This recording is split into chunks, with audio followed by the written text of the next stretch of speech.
Hello, everybody, and welcome to Tunnel Vision, a show brought to you by USCFootball.com. It's game week. We got Shotgun Spratling in the house. He is right here sitting next to me. We got Jack Smith running the show over there. Hello, Jack. Good morning, good afternoon, whatever it is right now.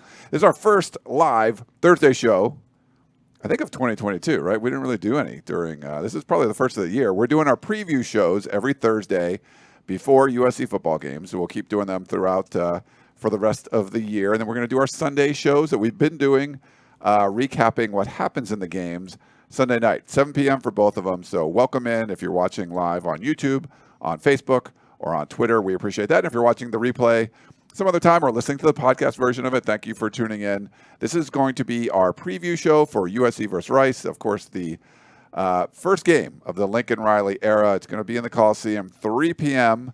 on Saturday. Going to be a hot one. Bring lots of water. They're going to allow you to bring in extra water in there if you're going to the game. We're having a tailgate. Hopefully you can come by there, the African American History Museum on the lawn over there starting at noon. So I hope you can come to that. But yeah, we're going to preview Rice. We're also going to break down the newly released depth chart that came in. They come in after midnight, I think. After midnight. It was after midnight. So for me, that was, it came in at about 3:12. 3 in the morning, yeah. And you were flying out here today. So Sean just got here. I'm in a T-shirt. He's in a sports jacket, which is great. Hey, you look good, feel good, fly good. That's true. Hopefully you're not flying. I don't like flying. I used to fly in suits when I was a kid, like in high school, because my dad worked for the airline. And you had to dress up to the fly. So it was a little different. Yeah, it was required. You could live for free, but you had to dress up. But anyway, yeah, so we got a fun show for you today. We're going to take live callers a little bit later. So Jack will be able to put up your comments if you're watching on Facebook or YouTube. We'll take some live calls. Probably the preamble will be a little bit shorter. We're going to go over the depth chart a little bit, talk about what we know about Rice. If there's anything, we know a little bit. And we got stuff that's been going up on the site. Speaking of the site, USCFootball.com, sponsor of Tunnel Vision. We just went live like a minute ago. We're doing a crazy sale. I haven't even put anything up on it yet. 75% off for your annual membership. You got to get it. If you're not a member right now, jump in. 75% off an annual membership to USCFootball.com. You will not regret it. We've had, I think yesterday we put up 10 content items. We're putting up stuff constantly. Every hour there's something new going up on the site. So make sure you check it out. If you're not a subscriber, dive in and do it right now. You're never going to get a better deal than this, 75% off. So go check it out. We're going to do it for a couple days, but the opener, it's a perfect time to get in there and be a subscriber and check it out. So, all right. So excited for the show. We got to talk about some depth chart stuff. Shoddy, I pulled it up here. Let's start on the offensive side of the ball. Again, if you want to call in, 512-4-TUNNEL is the number. So call 512-4-TUNNEL. We already have a call in the queue. So we'll do those a little bit later. So wait in the queue. If you're in the queue, thank you. Just wait a little bit, and we'll get to your call. Keep them brief. I'll cut you off. So we're just going to keep them brief. Controlling this. So, okay. So Caleb Williams is starting quarterback. You knew that. Shocker. There's a bunch of oars. There's more oars than maybe I thought, but you thought there'd be a bunch of oars. Travis Dye or Austin Jones at the running back spot. And they also list Rayleigh Brown. They don't mention Darwin Barlow at all, which is kind of interesting. But, I talked to Austin Jones yesterday. They put some guys, guys that were available, like Brendan Rice. He was available. He's one of the starters. They think they made some of the starters available. But Austin Jones is a great kid. I could see both of those guys getting touches. Any thoughts on running back stuff? I mean, everyone was kind of miffed that Darwin Barlow wasn't on there, but I think if you look at the offensive depth chart versus the defensive depth chart, The offense is very much streamlined. The offensive line, 2 deep all the way across the board. Wide receivers, 3 deep across the board. Running back, you're going 3 deep. Just skill positions, you're going 3 deep there. Whereas defensive side, there's some positions were 2 deep, some positions are 4 deep. So I think it's just pretty streamlined there. Lincoln Riley said this morning that Darwin Barlow is going to be in there. All 4 running backs will play some. I think that just Rulik Brown has showcased himself, and people at 3 a.m. when I was going through the depth chart and giving some of my notes and stuff on it, people were like, "Well, aren't you shocked at Darwin Barlow?" I was like, I just said no, and just sent him a link to the Rulik Brown story that I wrote a week or 2 ago, just because I think he's impressed so much. And I think Austin Jones is the guy that has taken a big step forward, and we've heard really positive things about him. I'm surprised. I think that's probably more surprising to me to see Austin Jones as an or on the first string with Travis Dye than not seeing Darwin Barlow in the top 3. Yeah. Let's see. Let's go to the pass catcher guys. Okay. The guys that catch the passes. That would be the running backs too. Yeah, they do. Austin Jones talked about that.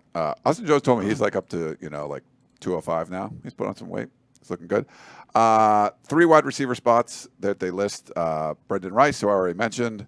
Mario Williams, transfer from Oklahoma. And then Jordan Addison. So that's, 2, 3, 4, right? That's not bad. So you can go 2, 3, 4. You also have Kyron Hudson, no more Ware. I think I missed the memo on that when that happened. Yeah, I didn't see that one. I saw that Taj Washington, or Kyle Ford, Taj Washington, or Gary Bryant backing up Mario Williams, and then they have Terrell Bynum behind Addison, and then C.J. Williams, who's looked really good from what we saw too. Lake McCree or Malcolm Epps at the tight end spot, which kind of makes sense, and they'll have Lake will play more of the H-back kind of thing, and you might see Malcolm Epps split out a little more, and then Josh Fowler listed behind them. So anything on the pass catchers you want to comment on? I mean, the fact that Brendan Rice is the 3rd wide receiver, that was kind of the most notable thing, just because we're wondering, okay, who's going to be. But, looking at what you guys have seen in practice, he's been the guy that's running with the first team throughout, so not necessarily there. I thought Lake McCree, even though it is technically an or, the fact that he's on the top line of the or over Malcolm Epps, I thought it was a little bit surprising. I know he's come on the last couple of weeks. He missed the spring, he missed some time early in camp, but for him to come on and be in that starting spot with Malcolm Epps, I think that's a notable thing there, and it'll be interesting to see how they use those guys in different ways, if that's the case, or if it's just they're going to play the same position and they're both right there, and we're going to see who it plays out, because that's the case with some of these positions, is just seeing, all right, we're going to give guys reps, and then we're going to see who can kind of take over a position. Yeah. Moving down, let's go to the big boys. No surprise, really, at any spot. You have Andrew Voorhees at left guard, Brett Nealon at center, Justin Dietich, the newly minted captain, at right guard, Jonah Monheim at right tackle, and then at left tackle, you don't know. Is it going to be Cortland Ford? Is it going to be the Virginia transfer, Bobby Haskins? So probably see both of those guys. It'll be interesting. The interesting thing will be, does anyone else play along the line? Are they going to do any sort of rotation? They've talked about Mason Murphy. They like a lot. They like Gino Quinones. But no surprise there. I mean, that's what we expected. Any comments? The most notable thing to me actually was the backup right guard, Joe Bryson, a walk-on. And maybe he's already on scholarship. We haven't heard of any walk-ons getting scholarships that I know of off the top of my head. So I think he's a guy that will eventually be on scholarship, just because if you're on the 2 deep there as an offensive lineman. But the fact, it's not just that he's on the 2 deep, it's that who he's in front of. There's multiple scholarship guys that are behind him. Now, maybe some of them are playing tackle more, and they're backing up those other positions. But he's not necessarily going to be the first guy off the bench if Justin Dietich were to go down the first play. That's not going to happen. But I think it is notable that he has worked his way up, and it says something to the rest of the team that it doesn't matter if you're a scholarship guy or a walk-on. You got to make your mark on the team, and that's something. That's the biggest takeaway, and we'll get to it. Maybe a little bit more after the defense. But if you weren't out there practicing, there's a good chance that you were behind where people were kind of anticipating you being. Yeah, and that's why Joe Bryson can be where he is. Let's go to the defensive side of the ball, and starting with the secondary. We thought originally that Max Williams was going to be the nickel, and then it kind of started to see it looks like he's playing free safety, and so he's the starter at free safety along with Kalen Bullock at strong safety. Not really a surprise there. And then at the corner spots, Mekhi Blackman and Sierra Wright, the two guys that we've been seeing. So I don't think those are the guys we've been seeing, sort of getting those first team reps, when the little bits we get to see when the defense is out there running in formation. Anything else from the secondary that you want to comment on? I mean, Jalen Smith being the. I'm sorry, Jalen Smith at the being nickel, the nickel. spot. My bad. Just, Alex Grinch has talked about, hey, we want to get the 5 best DBs on the field.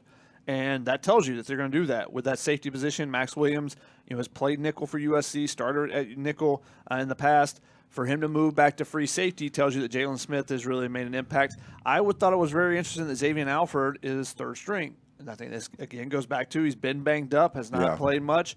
He's a guy that you would anticipate, if he gets healthy, he might eventually move into the starting role, and Max Williams shift back to the nickel, and that will depend on how well Jalen Smith plays there. But if you the biggest surprise, now not from what we've seen in camp, but if you were to tell me 3 weeks ago that Sierra Wright's going to be starting game 1, I would have been shocked by that. But that just goes to show you the big jump that he's made. That the media day, that first time talking with everybody, just asking everybody. That was my one question I wanted to kind of phrase to everyone is, who's making the biggest jump? And multiple guys talking about Sierra Wright, and not just what he's doing on the field, but his maturity as well. I think that he's come a long way from where he was last year, and for him to be the starter is a big move for him. And we'll see how deep the rotations go in the secondary as well, because I'm sure there's some guys they want to get some reps for. Zamarian Gordon's had a really good fall camp, has been spoken of highly, so I wouldn't be surprised if he gets some opportunity to get out there. So maybe we'll see Max Williams go to nickel if that happens. So I'll be curious to see how they move the pieces around on Saturday as well. Yeah, just a couple of housekeeping notes. One, apparently the YouTube comments aren't coming up. We won't be able to put them on the screen. I think Facebook is still working. So if you're on Facebook and you want your comments, we can put up there. We can't put the YouTube ones up, but we'll gather them and we can answer those questions and stuff at the end. And if you see us looking over there, the backyard brawl is going on, and you have Keaton Slovis playing quarterback for Pitt. So they're in the fourth quarter right now, tied at 24. Keaton Slovis on one side and JT Daniels and Graham Harrell on the other side. So it's kind of funny. So this is a weird one. Linebackers, we saw they would have, sometimes they'd have 3 linebackers out there at the time. It seems like the top 3 are the top 3, but they list Shane Lee and Raylan Goforth as like oars at the will spot. And then Eric Gentry, the freshman All-American transfer from Arizona State, the big 6'6" beanpole, he's the starter at middle linebacker, like all by himself. So those 3 guys look like they're going to be the 3 linebackers, and they'll play and shift around. That's what it seems like it's going to be. But that was the biggest surprise of the entire release to me, was Eric Gentry being the starter, Shane Lee being an oar with Raylan Goforth. Again, Shane Lee, he's a captain. Been banged up. That's true. And I'm going to come back to it multiple times as we go through this, but I think that has been a big thing to take away from this depth chart, is that we want you to prove yourself on the field, and we got to see it consistently, and that's the big thing they talked about with the left tackle position is, hey, how's that going to be determined? Consistency. So it's being able to be on the field and being able to showcase yourself, and that's not just on Saturdays when games come, but also during the week leading into it. Yeah. Go to the defensive line. We can start on the rush end spot. You got Romello Height or Corey Foreman. That's something there. I thought it would be like Height maybe getting the starter. That's both those guys. At defensive tackle, you got more oars. DeJon Benton, Tyrone Taleni, who he's not the biggest dude in the world, but I've liked what I've seen from him when we get to watch him a little bit. And then as nose tackle, you have Stanley T or Brandon Peely. So, I mean, just showing you there's some depth and stuff there. And at defensive end, Tuli Tuipulotu listed by himself, but he's got Nick Figueroa behind him. Nick Figueroa has been, he's been a big contributor. Like, when people talk about I think this looks like there's depth on the defensive line for me. We'll see, but there's 2 guys that can play at every position that I think that they're going to be able to play. So I think it's interesting. I talked about on the offensive side, pretty clear cut. 2 cross on the line, 3 at the skill positions. The defensive side, you got 2 guys at most of the linebacker, the DB spots, and then you got 3 on some. You got 4 for some of the defensive linemen. Yeah. So I think that shows you it's depth, but there's not that separation. Yeah. So you don't have those superstars. I think it's very important. Probably the most notable thing for me on the defensive line was that Brandon Peely is an oar. Yeah. Because I think he needs to have make a big impact for USC to be at their best. Just the skill set he has, the athletic ability he has, the experience that he has. He needs to be a guy that is a contributor and not just a big body in the middle of the line. So we'll see, if that comes to play. But the defensive tackle, Earl Barquette being, a third string, an oar with a walk on. That's something we haven't really seen Earl Barquette really make his way up the depth chart that much. So that's one of the things that kind of stood out as well. But I think that those positions will be kind of figured out in the game more than in a practice, and I think it's going to be interesting to see how deep they try to go there. Do you try to get Earl Barquette some snaps? Do you try to get Jamar Sakona or Kobe Pepe? And some of the guys that aren't on the depth chart, stood out to a lot of people. And where's Damani Jackson? Where's this person? Yeah. Where's that person? Where's Darwin Barlow? And people talked about Rajon Davis being third string, but he's actually on the depth chart. And the other linebacker spots, the nickel, the cornerback spots, they didn't have a third string guy, but they wanted to get him on the depth chart. I think they were purposely trying to get his name on there. So even though people were saying, "Oh, he's third string," I think the fact he's on the depth chart is actually a positive for him. Sure. So that just a couple of takeaways there from offense defense, but special teams, that was one of the biggest surprises as well. Yeah, real quick, I just want to say I think you're going to see a rotation on the defensive line, like Shotgun alluded to, but this is a lot deeper of a defense. I mean, I think I asked a bunch of the guys, Alex Grinch, a couple weeks ago about it, and looking at the spring, what you had till now. I mean, the fact that you can list, like Zamarian Gordon is someone that, I think has done really well, and he's like, second, third string kind of guy, and there's a lot of dudes, I think, and especially on the defensive line. So it's deeper than we thought. How well these guys are going to perform, I think that's something we got to look for. I think that's a good point, because last year you had, talking about Zamarian Gordon or talking about Anthony Beavers, you had freshmen that, hey, those guys can maybe contribute down the line. Brown or whatever, yeah. But they were just bodies for you for practice, because those weren't guys that you were going to trust to go into a game unless it got to the end of the season, you run out of bodies, which is kind of what happened for some of the positions. But the fact that those guys have taken a step forward, you often see the biggest jump is that first year to second year, USC's that secondary in particular, but then the bodies that they were able to bring in on the defensive line, obviously it's still a concern, and we don't know if those guys will make plays.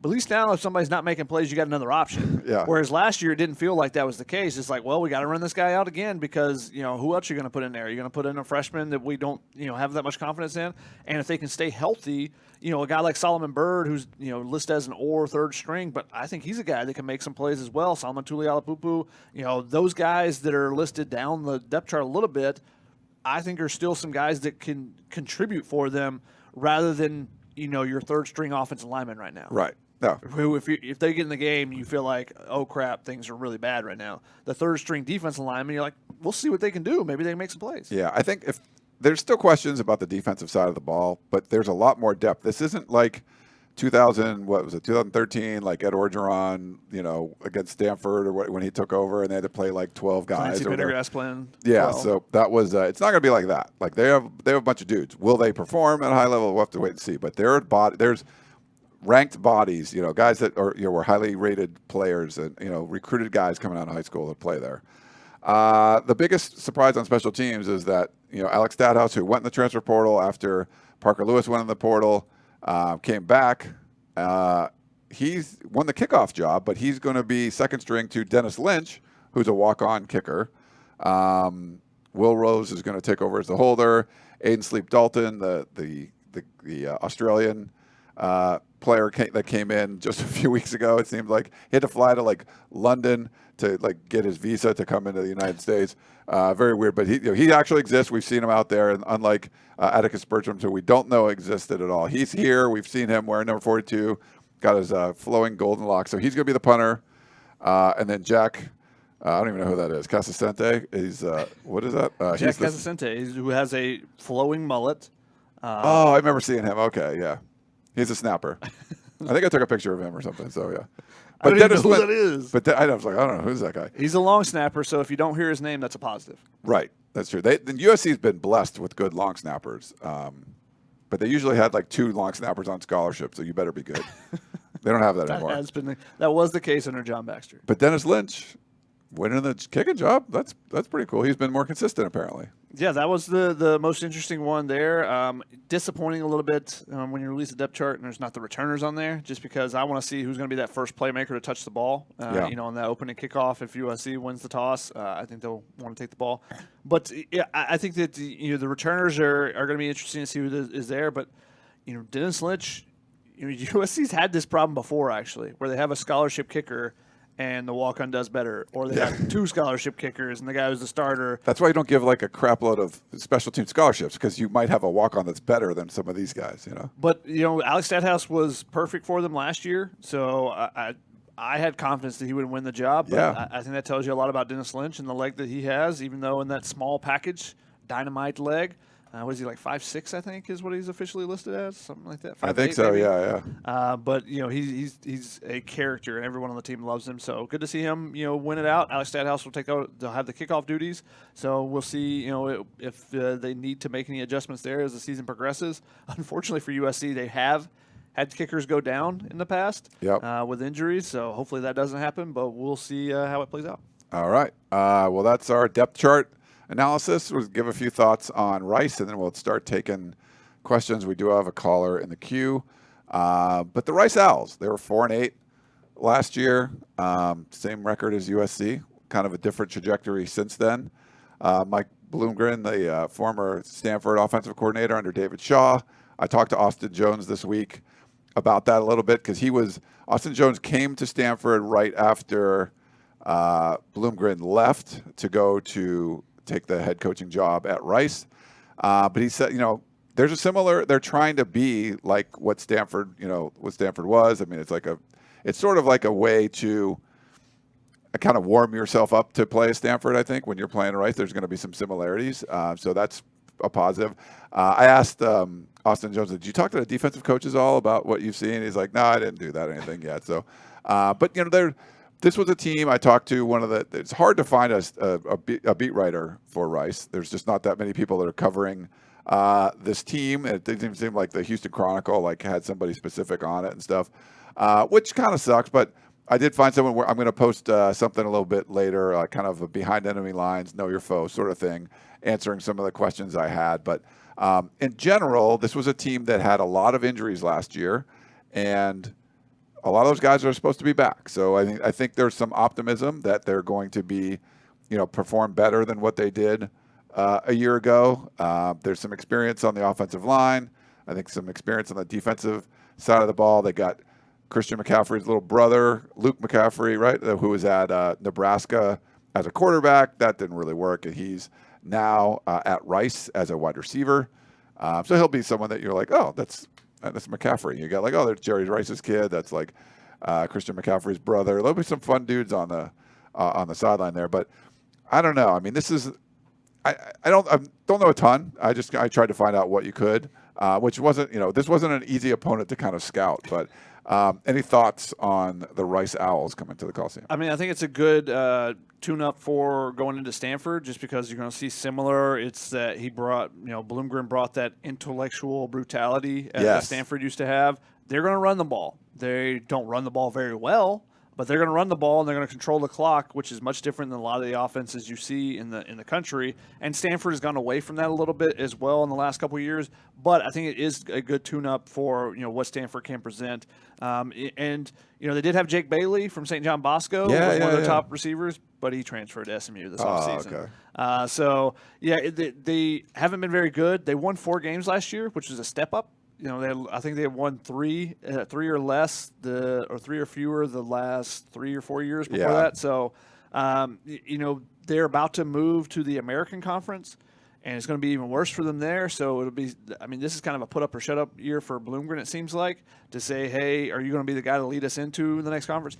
But it's also similar to Stanford. It's an academic school, tough to get in, all those type of things. So they have to recruit a certain type of player, and that's why they went and got Bloomgren. And it just hasn't, they haven't had that much success, even though you're in the hotbed of Texas recruiting and everything there. But, it'll be interesting to see. They gave up, I think it was 36 points a game last year, which is why I think USC is going to blow them out. It's going to be a bunch of points on the board. but they'll control the clock and keep it. They may try to slow the game down in that regard. So you'll see some similar things to what you may have seen from the Jim Harbaugh early David Shaw years at Stanford. Is just as far as what they can do. They don't have the same type of playmakers that Stanford has. No, and Marcus Tuiasosopo, who you might remember around, he's the offensive coordinator over there. So that's going to be kind of interesting. And I think you're right. It's sort of one of those tests where, if someone punches you in the mouth, like even if it's a small person, like that, you could, it's like if it's, there's something to be said to like standing up to, taking a punch, no matter who it's from. And then when you have the David versus Goliath thing, that if that first punch draws a little blood, and you're like, oh, you give them some hope, and you give them some, hey, we could hang with these guys, So I think you're going to see Rice take a few punches, and can USC take it? We've heard all about all this stuff going on in the offseason, but what Mike Tyson's thing is like everyone has a plan to get punched in the mouth. You could get punched in the mouth by Rice, and maybe it's not as hard as a Stanford punch or an Oregon State punch or a Utah punch, but it's still a punch. And how do you respond to that? And I think that's going to be the big thing for USC is, they're going to try to lean on you. USC got pushed around a lot last year, and if you were on this team and that's still your mentality, like other teams can kind of push us around, Rice is going to try to do that on some level. So I think it's going to be more of a, hey, we're going to do what we do. I asked Lincoln Riley about Rice, and he talked a little bit, but there weren't a lot of questions this week about the opponent. People kind of looked at me funny when I asked about Rice because it was like, well, you want to know what's going on here. He didn't do the Clay Helton thing where he like listed everybody on the, talked about everyone and glowing reviews. That's usually the Tuesday opening statements, right? So he did. Yeah, Lincoln Riley didn't do that. I asked Lincoln on Tuesday about it. Like it was the last question of the scrum, and then because the scrums are kind of limited, I got some looks and was just like, well, we do want to hear about the opponent a little bit. But yeah, it's going to be more about USC. But I think this is one of those things where you can start boat racing this team and put up, the 21, 28 points in the first quarter and just kind of take them out of the game and get a bunch of guys playing time and things like that. But if you're in some sort of slog and it's like 17-14 in the middle of the second quarter, like that's going to be a bit of a problem. So I think this is a good opportunity to sort of like fine-tune everything. All the stuff you worked on against yourself, you can work on it against a live opponent. You kind of know what they're going to do. And the side benefit is probably look similar to what Stanford's doing, with different level of athletes. Yeah, I don't know. One of the more intriguing matchups is they have a 5'5" running back. Yeah, those guys who they'll probably try to get in space. Yeah. So I want to see 6'6" Eric Gentry trying to cover a 5'5" running back. That would be kind of fun. He's got those long arms, just chase it down. Like long arms come in handy. Like as I'm getting older and I'm playing volleyball. Yeah, I play a bunch of volleyball more. As you're getting older, you've been getting older for a long time. We're all getting older every single second of every single day. But going out there, I got long arms. Like I can touch balls. I get like people are like, how did you get that? It's like I got long arms. So it helps.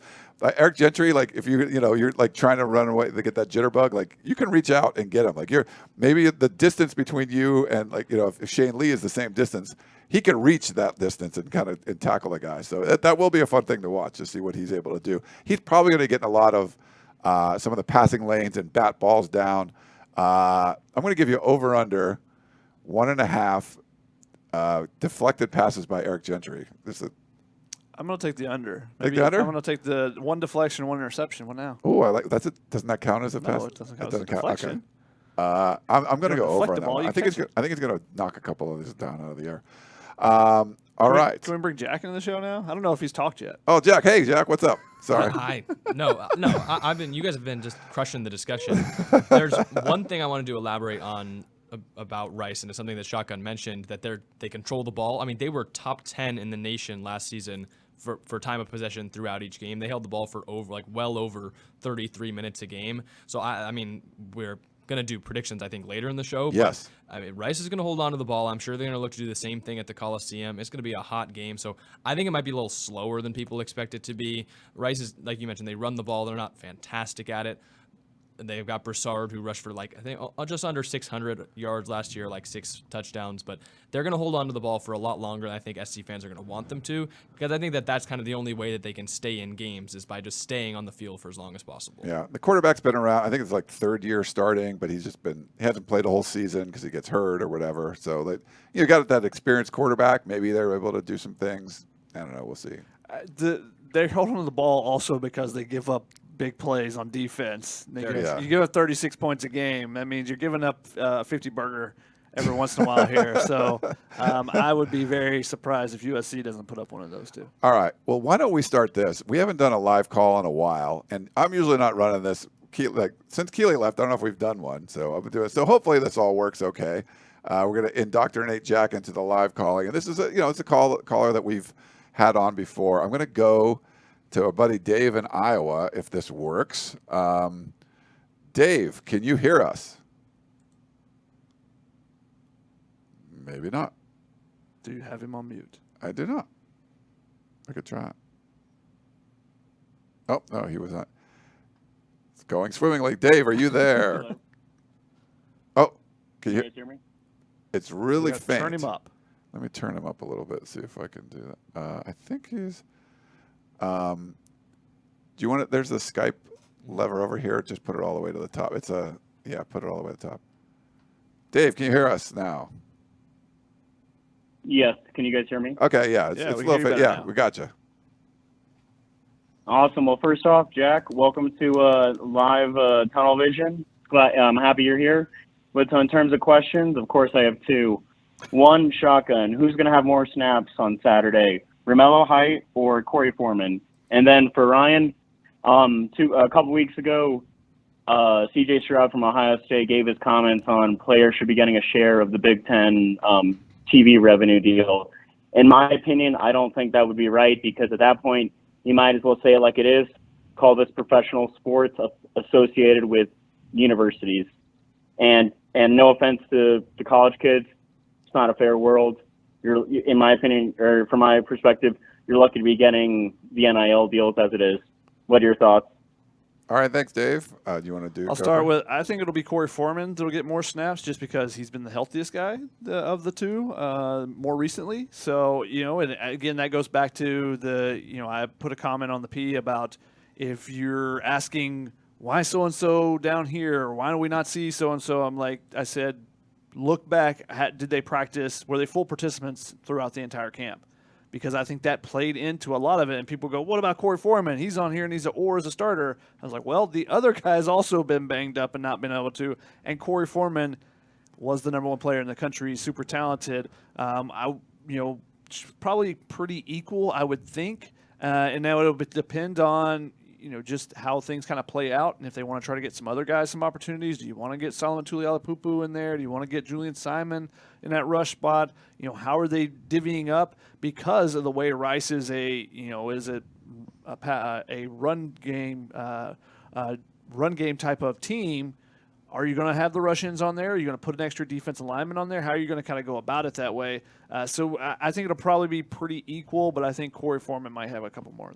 Yeah, well, interesting. As far as getting a cut of the Big Ten deal, when you're going to throw around numbers like that, it's going to it shows the glaring, there's a glaring disparity of what the players are getting. I think it's not going to be because of the Big Ten deal, but at some point there's going to be some sort of subsidy. There'll be something where players are getting actual money from the school instead of getting money from NIL. Even like what USC's doing with Boulevard. I mean, there's a closer connection between Boulevard and USC than I've seen with other sort of collectives and stuff. So trying to kind of understand how that all works. But yeah, I mean, there's I don't know if the Big Ten will have enough money. You got to have a mini golf in your facility and interactive fountains and things like that. So the money goes away pretty quickly. No, but it will help if it gets to the point where, okay, schools are allowed to pay more than a stipend. There's some sort of every student athlete can get $25,000 or something. Well, it's going to be easier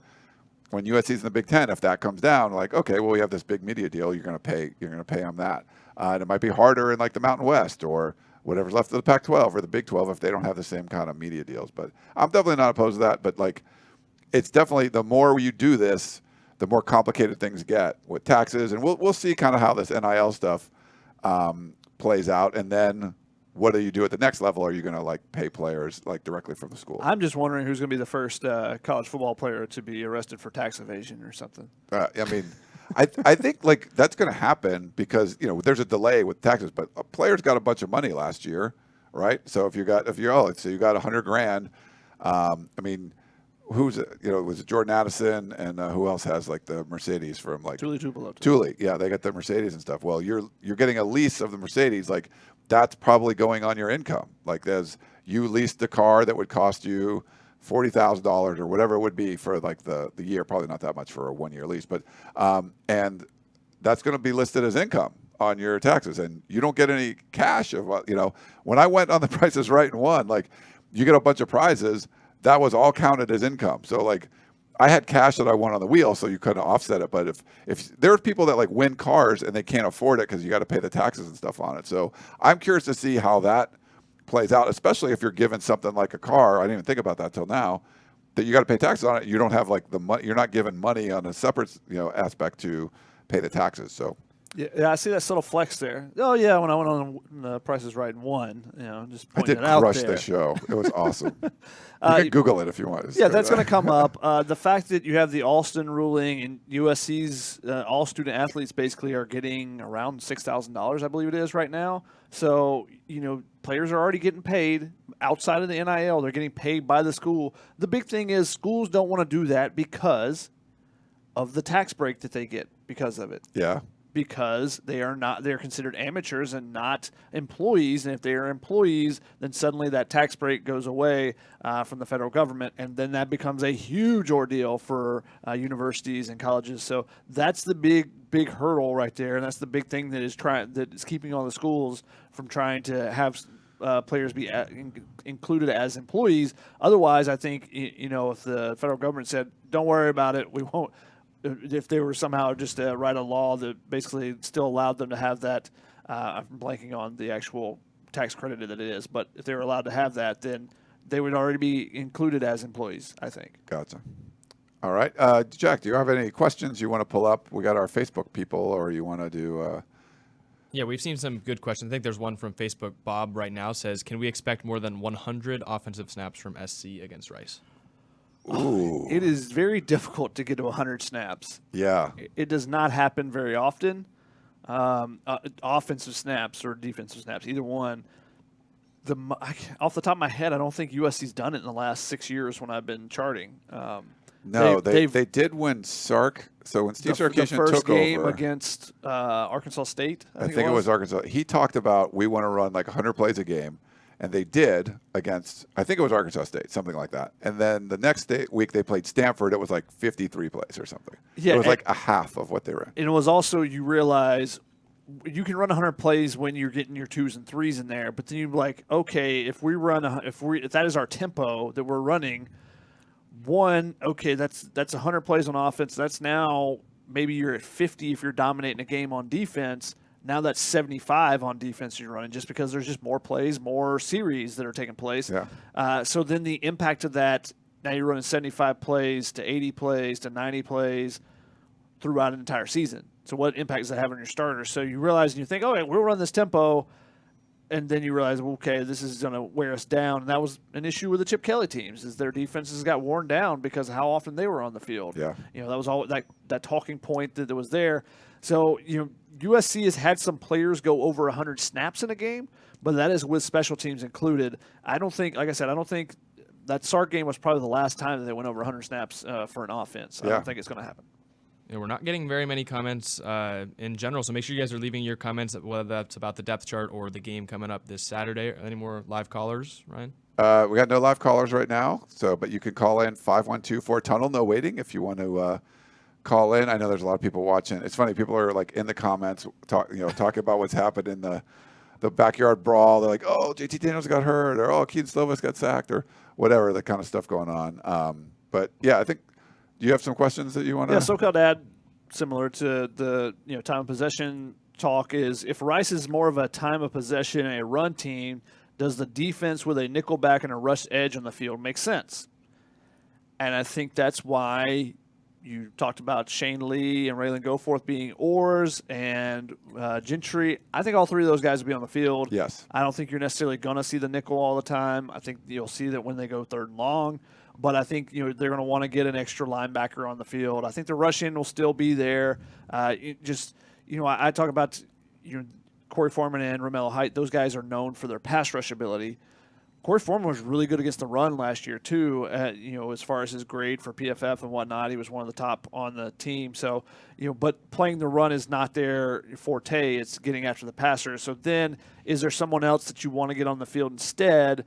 But I think you're going to want to keep both those guys out there because that's the guys that need to be playmakers for you going forward. So I think the rush will stay on the field. The nickel, though, I think will come off. I think you'll see some 3 linebacker sets, some 3-3, maybe some 4-3 looks, some different things that they mix up, depending on how they use the rush in. And that's one of the things we're going to learn this first game. Is how they use different people because the game plans will always be different. You're going to play Stanford different than you're going to play Washington State. You're going to use Talanoa Hufanga as a linebacker against Washington State. You're not going to use him as a linebacker against Stanford or some other team like that. So, the things will change as the season progresses, but I think in this game in particular, you'll see 3 linebackers out there at times. I agree with you. I think you're going to see a bunch of that. Probably for the first 2 weeks. You might see it against Stanford as well.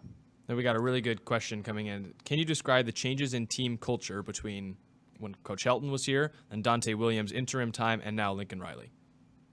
I think we kind of well documented what is going on with Clay Helton. They're just, the word accountability comes up a lot now. There wasn't a lot of that. The discipline, the players sort of were able to run the show. If there was, there was more clicks within the program. The big one was, the Texas kids and the California kids. Even before that, like when Porter Gustin was there was clicks in the weight room where he had like a group of, a dozen or so guys that kind of followed him and did what his regiment was instead of doing what the strength staff was saying at the time.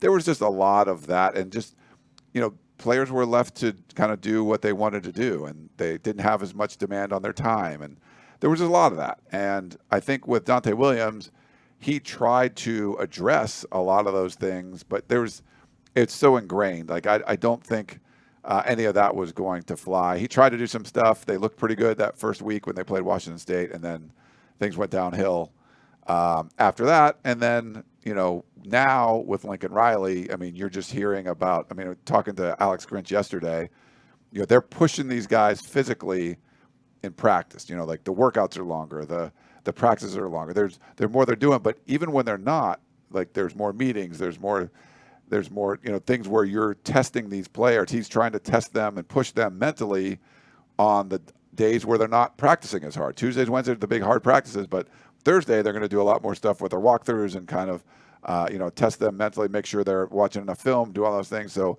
I feel like across the board, they're working harder. The accountability is certainly there where there's, if you're missing time, you're not going to be on the depth chart, where you can't be the love of somebody's life and not be practicing at all and still be starting in games. Like that stuff is over. Like none of that stuff is going on. So you can, without us watching like the full practices, like just when you talk to people, you can feel it. Like there's sometimes talking points are coming across and people are like told, hey, we should talk about this.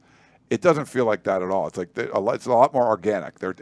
If someone's going to talk about Jordan Addison or Rayleigh Brown on their own and you didn't bring it up, that's something because they feel that in practice. If it's a question specific, that's one thing. But people are bringing up a lot of this stuff on their own, and that kind of tells me it's really real. It's like you can feel it kind of behind the scenes. I think Dante tried to take some steps in the right direction, but I think it took a complete overhaul of the roster. I think you got a ton of players out, and not necessarily saying that people were bad seeds or anything, but when you completely overhaul the roster, then you kind of start from fresh. And now, granted, you bring in a new coach staff, that's going to be a little bit fresh. That's going to be fresh as well. But the players then have 70 guys or 60 guys that they already know as well. So you kind of ganging up 60 on 10 players versus coaches, and you can enforce your will a little bit there as players. But when guys just are like, hey, we think it's better for you to find somewhere else, and you bring in 20 new transfers and you bring in 10 new freshmen, then suddenly the roster is completely different and the coaches can start from fresh and they don't feel like they're having any pushback from the locker room. And I think that the locker room is completely bought in. I think guys just were tired of what happened last couple of years and this new staff, and they got excited by the hire. Maybe if you bring in Aranda or you bring in someone else, Matt Campbell, maybe that's not as exciting to the returning players. But Lincoln Riley coming in, especially offense guys, are like, hell yeah, let's go. Yeah, I want to play for this, and I want to buy completely in. I want to go and do my thing. And then the coaches have to, prove themselves to the players along the way. And I think that's been the case, at least talking with different players and whatnot. So I think it's just slowly built upon itself, whereas Dante was trying to do some of the right things, but just it's something that's very difficult to do when you're 3 weeks into a season. You are, like you said, there's already some factions in the locker room. You're trying to bring everybody together, and it's just not happening. And the results on the field aren't following. Then it makes it that much more difficult to make any changes there, even with the small things he was trying to do and was able to do some of those things. I think it's laid the groundwork a little bit for Lincoln Riley to come in and just completely wipe everything away and say, all right, let's go fresh. And so far it's worked. And the talk about players hanging out with each other off the field, those type of things, I think those are really important because, you talk to players and talk to who are they talking to, who are they hanging out with? Is it just your position group? Is it just guys from where you're from? It sounds like guys are hanging out with just kind of everyone. Yeah. Shane Lee's going golfing with offensive linemen and stuff like that. Like small things like that, you don't put much stock in necessarily, but are just kind of identifiers of a different culture than what was at USC previously. It's funny. Jack and I did instant analysis yesterday, and just waiting for guys to get interviewed. I was going to talk to Austin Jones. No one was really going to get him, so I was kind of waiting for him. And Romello Height comes over, and the two of them, they're both transfers. They both came in from Power 5 programs, different sides of the ball, and different sides of the country. Austin Jones is like my little brother, and Romello comes up. So it's sort of like and Romello comes up to him. He's like, "This is my little brother." He was talking about him being his little brother. Put his hand on his head, like this. And I was just laughing at these two dudes, and I'm like, they didn't know each other a few months ago, and like they're like that was real. Like that wasn't some. They weren't doing an interview. Like this was off to the side, and they were just talking like that. And I think that's big for the chemistry stuff. And what you were talking about, coaches proving themselves. Like Lincoln Riley's proved it. Like he's had Heisman Trophy winners. He's gone to the college football playoff.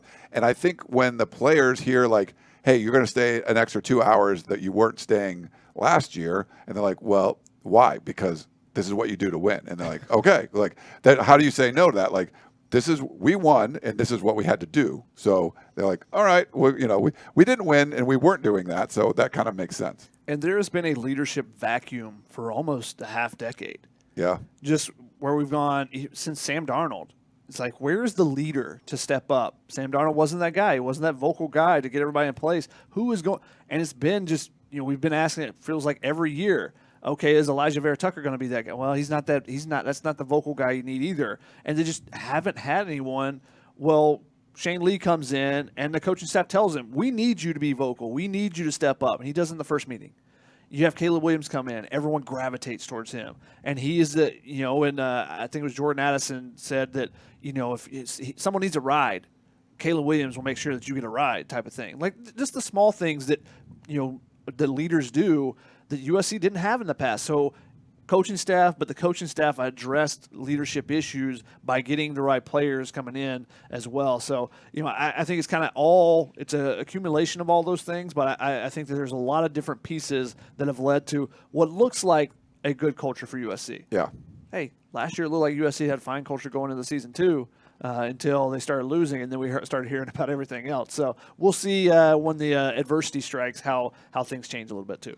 I'll tell you what, Keaton Slovis and JT Daniels don't want to let each other win at all. They're duking it out. Another good question came. He's seen this comes from DFI on YouTube. He's seen a lot of top 10 returning offensive line rankings from a bunch of different spots. He's wondering why SC's on the list. And I guess I can kind of start on this one. I think it's consensus that they've got one of the better interior offensive lines in the nation, but it's kind of hard to rank a returning offensive line top 10 when you don't know who's going to play at left tackle, the blind side of the quarterback. So I think that's it's kind of a clear answer, and I don't think that anyone would dispute that SC is one of the better interior offensive lines, but there's still questions at tackle. I mean, they're either near the top or they're not on a list. Like for Pro Football Focus, I think they're in the top 5. For other ones, there's like, for some reason, there's this just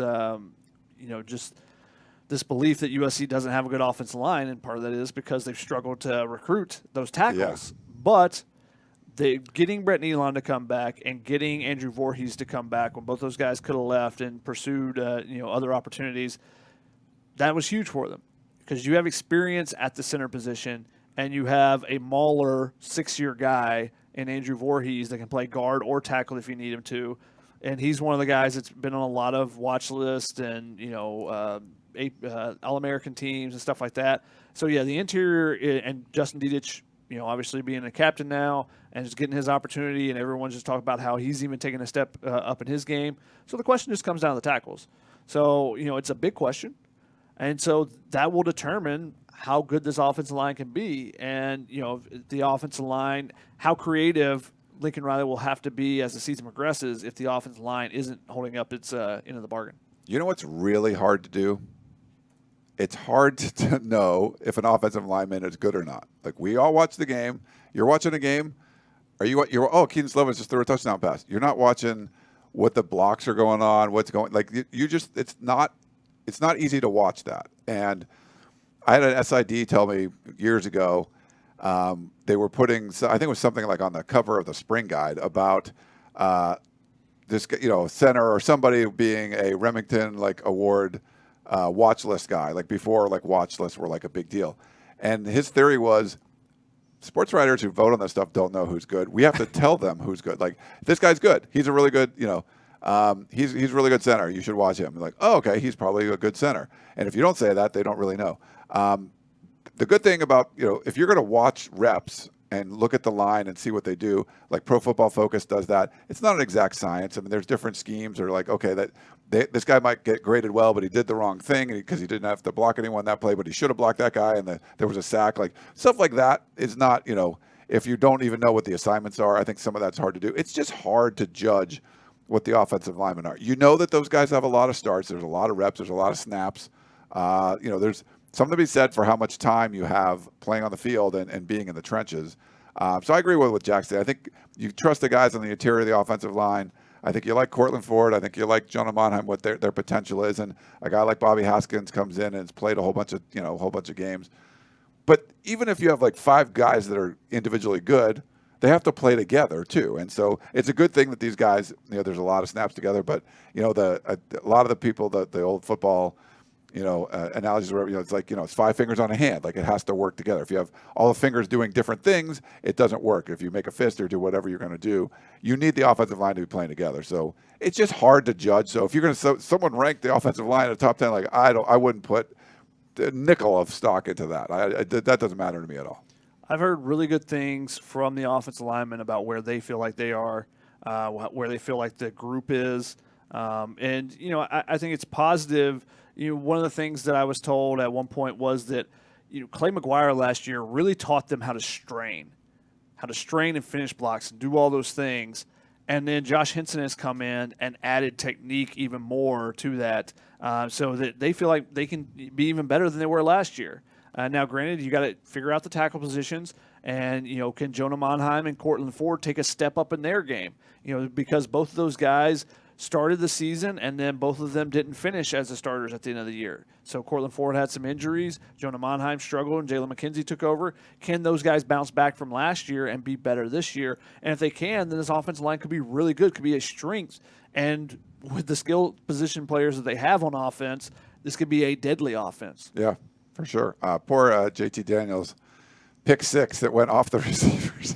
Literally hit him here. He's not throwing to USC wide receivers anymore. No, he is not. He's not throwing to Michael Pittman, who catches everything. You don't expect throwing a strike and turning it into a pick 6, but that's a rough one. Right after Keaton Slovis scored a touchdown too. Yeah, too bad for West Virginia. Another great question from YouTube comes from Steve. First of all, Shotgun, welcoming you back to Los Angeles, but then also asking, do you guys think that Travis Dye will get significantly more carries, or are you expecting it to be evenly split? Obviously talking about just the first half. I think Steve's assuming it's going to be a blowout in the second half, but do you think that Travis Dye has supplanted himself as the starter who's going to get the majority of carries in the first half? I would have said yes before yesterday's depth chart and Austin Jones being getting the or. So that makes me think, at least to begin the season, and again, you don't want to grind these guys down against Rice. Right. You don't want to give somebody 30 carries against Rice. You want them fresh for, Oregon State in 4 weeks. That's when you start feeling the body a little bit. So I don't think that they're going to – I think it'll be pretty low impact as far as one player getting just a bulk of the carries or whatnot. Yeah. The fact that we got to talk to Austin Jones yesterday, I think he's going to get pretty much splitting stuff with Travis Dye. And then, you see if the game gets out of hand, what happens there. We got a comment from Guy on Facebook. He says he thinks that they're going to have SC is going to have 200-yard wide receivers on Saturday. He says, if we agree, who do we think that those two are going to be? I mean, probably Mario Williams and Jordan Addison. I would go with. That seems like the easy pick, so I'm going to go easy. Yeah, I'll go with Brendan Rice, and I'm going to go Brendan Rice and Mario Williams. Okay. Jordan Addison doesn't get 100. Wow, that would be interesting. That would, if he was like third in receiving, like the guy won the Biletnikoff, but also Mario Williams is going to be someone that you get bet. Like if Caleb Williams is feeling uncomfortable at all, he's probably going to be looking for number 4. So I think that's why he's going to get some. Yeah. Well, I mean, Mario Williams, before Jordan Addison transferred in, everyone was so excited to watch Mario Williams, and he puts up 2 touchdowns in the spring game. It almost feels like he's getting a little bit forgotten about now that Jordan Addison has transferred. It's tough when you bring in the Biletnikoff award winner. It's true. When you bring in the second best receiver in the country last year, to Drake London. That it makes it that much difficult. Everyone wants to talk about Jordan Addison, but Mario Williams, touchdowns in the spring game, touchdown in the first scrimmage, touchdown in the second scrimmage. I mean, he just scores every time they have actual scrimmage situations, so I wouldn't be surprised if he scores again on Saturday too. Yeah. Maybe I'll go with Jordan Addison 100 yards, Brendan Rice 100 yards, but Mario Williams has 2 touchdowns. Oh, I like that. Interesting. Spreading the wealth around a little bit. There you go, Jack. There's another question on YouTube from Mason Everest. He's asking, will this be SC's best season over the next 3 years? I think people would start to go, no, they'll be better as the Lincoln Riley era develops a little bit. But he brings up a couple good points. You lose a lot of offensive linemen after this year, and after the next year, Caleb Williams most likely headed to the NFL. So I think it raises a good point, but do you guys think that this will be SC's best season over the next 3? Hell no. It'll be the worst. Like, this is a completely rebuilt roster. I think you're thinking in Clay Helton terms of like, well, they're losing a bunch of offensive linemen. Well, he's going to go get a whole bunch of offensive linemen. So you're going to be recruiting at a much higher level. You get guys in the system a little bit longer. Yeah, this is the building block. You're going to build upon this one. This is not going to be a peak and then you drop off the net. If that's the case, then you hired the wrong guy. That should not be happening. It's interesting. I like the thought process going through it, but I agree. I think that you will only continue to get better. The way they built this roster tells me, and granted, offensive linemen are the toughest position to go get in the transfer portal, but I wouldn't be surprised if they were able to get 1 or 2 more guys there next year that you can bring in, and we'll see where the development is actually on Geno Quinones, on Mason Murphy, on some of those younger guys that we've kind of written off as, hey, they're not in that top 6. But I wouldn't be surprised if both of those 2 guys maybe get a series in the first half. Maybe not too much, but get a series, get their feet wet, and then get opportunities later in the game if they're blowing them out as well. But I think they want to get those guys in there because one of those guys will probably have to play at some point in the season. Yeah, there's going to be injuries in a significant role, because someone's going to get banged up and you're going to have a guard go down or something, whether it be for a whole game or 2 games or whatever. You're going to have someone in the interior go down. Okay, who can step up and fill that role? And is it one of those guys? Do you have to shift someone inside and bring in a tackle, bring in Haskins at a right tackle and Jonas Monheim Simpson? There's a lot of things that could be moving parts, but I think one of those 2 guys will have to play in a big game at some point this season. So I think you want to get their feet wet to begin with. All right. We got another question from YouTube. It's from Stefan or Steven. Which freshman defensive player has the best chance of playing in the first game?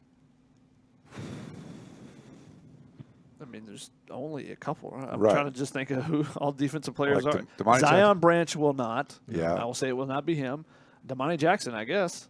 Yeah, I mean, if he's even available to play. I mean, we haven't seen him practice all week. True. Yeah.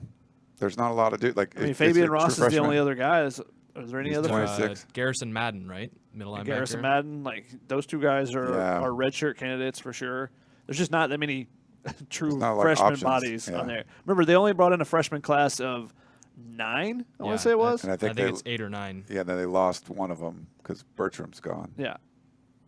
Yeah. I think it was. I don't remember if it was 10 with Lovelace or 11 with Lovelace. So not many freshmen to bring in, or not many freshmen that they brought in. So a lot of transfers. Those guys will see a lot more action than the freshmen. Right Yep. now. I think that's pretty much all the questions that we've got coming in so far. Sweet. Make sure to drop any more if you have any. Do you want to rapid fire a few or? Yeah, John wanted to know why we were talking about kicking earlier. So I got a couple more questions about kickers and punters here. Depth chart. It was a depth chart. It was the kicking. Roy want to know, do you have any information on the punting? Any good? No. We didn't get to see much. No. Yeah. No information at all. I'll say they go high in the air. As we're standing outside while they're doing it, we see it go above the fence. So, I mean, that's pretty much all we can see with the punters. Right. They're doing they'll have, when we walk in, there's like some punt return and kick return stuff, but it's more just like nonchalant, like we're kicking it to a specific spot. They're not like, we're not watching the special teams where there's trying to boom punt. So we can't give you the booming punt talk. Because we don't see any of that stuff anymore. It won't matter this first week anyways. No. Alan want to know, did you guys get to see the walk-on kicker who won the job, Dennis Lynch? Is he any good, or was the incumbent unimpressive?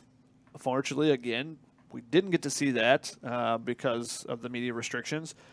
But Dennis Lynch, super strong leg from Newberry Park. A guy that coming in 2 years ago, we thought, hey, this guy's got a leg. It's also intriguing just because of the body type, and he's such a short, but he's got a powerful leg. He's a real popular guy on the team. Yeah, he's hilarious, and everyone seems to like him. But Alex Stadthaus had been super consistent for USC last year, so that was a little bit surprise to me. But we haven't actually seen them in person ourselves to see why they made the decision that they did. You've seen Stadthaus kick, and he can kick. So I mean, I'm assuming Lynch has done pretty well. So yeah. So the big thing is Lynch has a stronger leg than Stadthaus as far as just on kickoffs. Stadthaus was. You're going to say, okay, what's his range going to be? Lynch has a deeper field goal range, but Stadthaus had been super consistent. He went 10 of 10 last year, I think it was, or 6 of 6 last year, and 10 of 10 on extra points or something like that. So he had made every kick that he had tried as a field goal kicker, extra point kicker, whereas Dennis Lynch has no experience doing that. So if he was more consistent, though, Dennis Lynch, and that's what was the phrase used, then that tells you, that you get the best of both worlds. Yeah, it's hard to be more consistent than what Stadthaus was last year. But it could be different now. Yeah. Another note about Rice: they were 5 of 11 on field goals all year last year. Yeah, special teams have not been very good for Rice too. Yeah, like O'Reilly talked about, there was a lot of questions about the defense, and one of the things was focusing on hey, you might give up some drives, but hold them to 3, put 3 points up and not 7. It makes it he sounded confident we can score points. If the defense gives up some points, but it's field goals and not touchdowns, then they'll be fine. Jerry Fuentes want to know, year after year, the linebackers stink. How do they look this year? From what we've seen, we don't see it. But I think you like those top 3. The fact that Eric Gentry is a name that has come up, it feels like every practice when players and coaches talking, then that's a positive, I think. And the fact that what Shane Lee is capable of from being a freshman All-American.